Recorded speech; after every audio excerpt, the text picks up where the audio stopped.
নমস্কার, আমি ভাস্কর। আপনারা দেখছেন আমার ছোট্ট একটা ইউটিউব চ্যানেল, আমি ভাস্কর। এসআইআর নিয়ে আমার প্রতিবেদন আগেও করা আছে, এখনো বলছি। এসআইআর নিয়ে প্রতিবেদন করা আছে কি পশ্চিমবঙ্গে কি রাষ্ট্রপতি শাসন ছাড়া এসআইআর সম্ভব, লিখেছিলাম আমি, বলেছিলাম, প্রতিবেদনও করেছিলাম, আপনারা দেখেছেন। কথা হচ্ছে এই এসআইআর দেখতে গিয়ে এসআইআর হওয়াতে কত মানুষের সুবিধা হয়েছে, কেন হয়েছে। এক হচ্ছে যারা মৃত মানুষ তাদের ভোটার তালিকা থেকে তাদের নাম বাদ যাবে, 2002-এর তালিকা থেকে ফ্রেশ ভোটার তৈরি যাবে। আর বিশেষ করে ভারতবর্ষের কোনো মানুষ যেই হোক, হিন্দু হোক, মুসলিম হোক, খ্রিস্টান হোক, আরবি হোক, ফার্সি হোক, যারা ভারতবর্ষের মানুষ 2002-এর আগে যারা আছে, যাদের নাম আছে বা যাদের নাম নেইও, তাদের যদি ডকুমেন্ট থেকে থাকে, এই যে 11খানা ডকুমেন্ট চেয়েছে তার মধ্যে কোনো একটি থেকে থাকে, তাহলে সে দেখালে তার নাগরিকত্ব যাবে না। কিন্তু যাবে কার জানেন? যারা ওপার বাংলা থেকে এসছে, রোহিঙ্গা, যারা রোহিঙ্গা, সকল প্রচলিত রোহিঙ্গা, যারা ওখান থেকে মায়ানমার হয়ে ভারতবর্ষে ঢুকেছে এবং ভারতবর্ষের মানুষের হক ছিনে খাচ্ছে, ভারতবর্ষে এসে আধার কার্ড বানিয়ে, প্যান কার্ড বানিয়ে, আর রেশন কার্ড বানিয়ে, আর ভোটার কার্ড বানিয়ে ভারতবর্ষের নাগরিকত্ব হয়ে ব্যাংক অ্যাকাউন্ট খুলে 2 নম্বরে ধান্দা করছে এবং বিভিন্ন রকম অসামাজিক কাজকর্ম করছে। আমাদের ছেলে মেয়েদের হকের ভাত কেড়ে নিয়ে, আমাদের ছেলে মেয়েদের সুবিধা নিয়ে তাদের বাদ যাবে। তারা কিন্তু সতর্ক, সেটা আপনারা দেখতেও পাচ্ছেন। শয়ে শয়ে লোক, কাতারে কাতারে লোক পালিয়ে যাচ্ছে, বাংলাদেশে ঘুরে চলে যাচ্ছে। হ্যাঁ, ভালো হয়েছে, এগুলো আমাদের পক্ষে সুবিধা হয়েছে। এবার কথা যেটা হচ্ছে, এসআইআর করতে গিয়ে আমি দেখছি বিএলও যারা আছে, বিএলওদের পাড়ায় থাকতে হবে। কতগুলো দেখুন ব্যাপার আছে, এগুলো বলি, আপনারা শুনুন আজকের এই নিয়ে প্রতিবেদন। আর আপনারা আমার চ্যানেলটাকে সাবস্ক্রাইব করুন, শেয়ার করুন, লাইক করুন, কমেন্টস করুন, কারণ আপনাদের না করলে আমি এগোতে পারবো না। সোজা কথা, আমার 512 জন সাবস্ক্রাইবার, গুনে চুনে মাত্র 512 জন সাবস্ক্রাইবার। সারা পৃথিবী জুড়ে বাঙালি গ্রুপ আমাকে সাপোর্ট করছে, তথা ভারতের বহু বাঙালি গ্রুপ আমাকে সাপোর্ট করছে। সেই জন্য আমি আস্তে আস্তে এগিয়ে যাচ্ছি, এখনো হাল ছাড়িনি। আমার মনিটাইজেশনের দরকার নেই, পেলে পাবো, না পাবে না পাবো। আমার আরেকটা আমার হিন্দি চ্যানেল আছে, ভাস্কর@365। তো যেটা বলছিলাম সেটা হচ্ছে যে এই যে জিনিসটা যে হচ্ছে এসআইআর, এই এসআইআর এর হতে গিয়ে যে জিনিসটার দরকার, এক দেখুন মানে কিভাবে খেলা হচ্ছে। আমি কোনো দল নিয়ে বলছি না, মানে কোনো দল নিয়ে বলছি না, মানে কোনো দলকে দোষারোপ করছি না বা কোনো দলের হয়ে কথা বলছি না। আমি বিএলও, যতগুলো বিএলও দেখলাম, না হলেও গোটা 50 বিএলওর সঙ্গে কথা বলেছি, গোটা 50-51 জন বিএলওর সঙ্গে কথা বলেছি।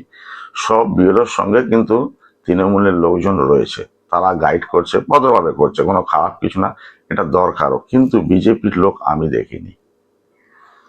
বিজেপির লোক 50-51 জন বিএলওর সঙ্গে আমি দেখা করেছি, বিভিন্নভাবে তাদের সঙ্গে খবরাখবর নিয়েছি, কথা বলেছি, পরিচয় করেছি, কিন্তু বিজেপির লোক আমি দেখিনি। বরঞ্চ আমি সিপিএম এর 2-1জনকে দেখেছি, বাকি সব তৃণমূলের দেখেছি। কিন্তু বিজেপি এখানে কি করলো, যেটা দেখলাম খবরে, 13 লক্ষ না 15 লক্ষ না 16 লক্ষ যে অবৈধ ভোটার যারা মারা গেছে তাদের লিস্ট বার করে পশ্চিমবঙ্গের নির্বাচন কমিশনকে দিয়ে এলো এবং একটা পেন ড্রাইভ দিয়ে এলো বিরোধী দলনেতা শ্রী শুভেন্দু অধিকারী মহাশয়। তার মানে এরা সমস্ত কিছু তথ্য তলে তলে সব জোগাড় করে রেখেছিল, তবেই তো দিয়ে এলো। ওই জন্য হয়তো বিরোধের সঙ্গে যাই আর না যাই, যেটা আসল কাজ, সেটা যেটা নিয়ে করতে চাইছে সেটা হবে না, দিয়ে এসছে। এখন এরকম হতে পারে, তবে বিএলওরা খুব চাপের মধ্যে আছে, খুব নির্দিষ্ট সময়ের মধ্যে তাদের দেওয়া, এবং তারা ভয়ে ভয়ে একে ওকে ধরে কাজটা করছে, তুলছে কাজটা। 94% ফর্ম বিলি হয়ে গেছে, আর 6% বাকি আছে, সেটাও হয়ে যাবে। এবং জনগণ ফর্মও ভরছে, ভরিয়ে রেখে দিচ্ছে এবং তাকে দেবে, এটাও ঠিক। কিন্তু কথা হচ্ছে যাদের 2 জায়গায় 3 জায়গায় নাম ছিল, সে নামটা বাদ যাবে, এক। আর দ্বিতীয় কথা হচ্ছে কি, যারা মৃত ভোটার তারা বাদ যাবে। আর হচ্ছে কি, যারা ডকুমেন্ট দেখাতে পারবে না তারা বাদ যাবে। এবার কথা হচ্ছে, যারা ডকুমেন্ট যারা মারা গেছে তারা তো মারাই গেছে, তাদের তো আপদ চুটে গেছে, চুকে গেছে, খালি নামটা বাদ যাবে। যারা 2-3 জায়গাতে ভোটার লিস্টে নাম আছে, তারা যে কোনো একটা লিস্টের স্থায়ী ঠিকানা দেখিয়ে সেখানে হয়ে যাবে, ঠিক আছে। এইবার কথা যেটা হচ্ছে, যাদের কাছে ডকুমেন্ট নেই, যাদের কাছে ডকুমেন্ট নেই, যাদের ছেলে মেয়েরা এবং যারা অনেকদিন আগে এসছে, তাদের কাছে কি উপায়, তারা এখন কি করবে? তারা যদি বাংলাদেশের না হয়, হ্যাঁ, তাদের কাছে যদি কোনো কিছু না থাকে, অরিজিনিটি যদি না প্রডিউস করতে পারে, তাদের কি করবে? তাদের কি এদেশ থেকে নাগরিকত্ব কাড়বে? তাদের কি এখান থেকে খেদিয়ে দেবে? খেদিয়ে তাদেরকে কোথায় পাঠাবে? যদি বলে তারা বাংলাদেশের নয়, যদি না বলে তারা ওই মায়ানমারের নয়, যদি সে বলে আফগানিস্তানের নয়, যদি সে বলে পাকিস্তানের নয়, যদি সে বলে শ্রীলঙ্কার নয়, তাকে কি করবে? কোশ্চেন হচ্ছে এইটা। তাদেরকে ডিটেনশন ক্যাম্পে পাঠাবে? কতদিন সরকার এইভাবে ডিটেনশন ক্যাম্পে পাঠিয়ে খাইয়ে আমাদের ট্যাক্সের টাকায় তাদেরকে পুষবে? তাদেরকে কি হবে? এটা সব থেকে বড় কোশ্চেন। এই কোশ্চেনটা উত্তর কেউ যদি দেন সহৃদয় ব্যক্তি, তাহলে খুব ভালো হয়। এবং যা বলবেন কমেন্টসে বলবেন, কমেন্টসে লিখুন। আমি আপনাদের অপেক্ষায় থাকবো, আপনাদের আশায় থাকবো। আপনারা আমার চলার পথের সাথী এবং আমার দর্শক, আমার শ্রোতা, আমার লক্ষ্মী। তাহলে কথাটা বুঝেছেন? যাদের কোনো ডকুমেন্ট দিতে পারছে না, মৃত ভোটার কিন্তু চলে গেছে, সে মৃত ভোটার নাম বাদ গেলে কারো কোনো যায় আসে না, কোনো পরিবারের কিছু যায় আসে না, রাজনৈতিক দলের যায় আসে, তারা মৃত ভোটারের ভোটটা দেওয়া করাতো, তাদের যায় আসে, সেটা দিয়ে আমার কোনো বা আমাদের কোনো আপত্তি নেই। আমার বাড়ির লোক মারা গেছে, ভোটার লিস্টের নাম কাটা যাবে, এটা আমরা আন্ডারস্টুড।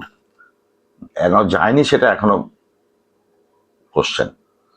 আচ্ছা, এরপরে হচ্ছে কি? এরপরে হচ্ছে যে বিভিন্ন জায়গায় ভোটের নাম আছে, বিভিন্ন জায়গায় ভোটের নাম আছে। সে ঠিক আছে, যে কোনো এক জায়গায় তার স্থায়ী বাসিন্দা দেখিয়ে সে চলে যাবে। কোশ্চেন 3 নম্বর, যার 2002-এর নাম নেই, অথচ এখানে বসবাস করছে এবং বেশ জাঁকিয়ে বসেছে, কোনো ডকুমেন্ট নেই, তাদেরকে কোথায় পাঠাবে সরকার? তাদের নাগরিকত্ব ক্যান্সেল হবে এবং তাদের কোথায় পাঠাবে? যে দেশ থেকে এসছিল সে দেশে পুশব্যাক করবে, ইয়া ডিটেনশন ক্যাম্পে রাখবে? ডিটেনশন ক্যাম্পে রাখলে আমাদের ট্যাক্সের টাকায় খাবে এবং আবার সেই করবে। কোশ্চেন এখানে। চলুন, মতামত আপনাদের কিরম লাগলো আমার চ্যানেলটা বলবেন। ভালো থাকবেন, সুস্থ থাকবেন, বিপদ থেকে দূরে থাকবেন। ভারতবর্ষে যাভাবে চলছে সে থেকে দূরে থাকবেন। নমস্কার, আমি ভাস্কর। চ্যানেলটাকে সাবস্ক্রাইব, শেয়ার, লাইক ও কমেন্টস করবেন। ধন্যবাদ।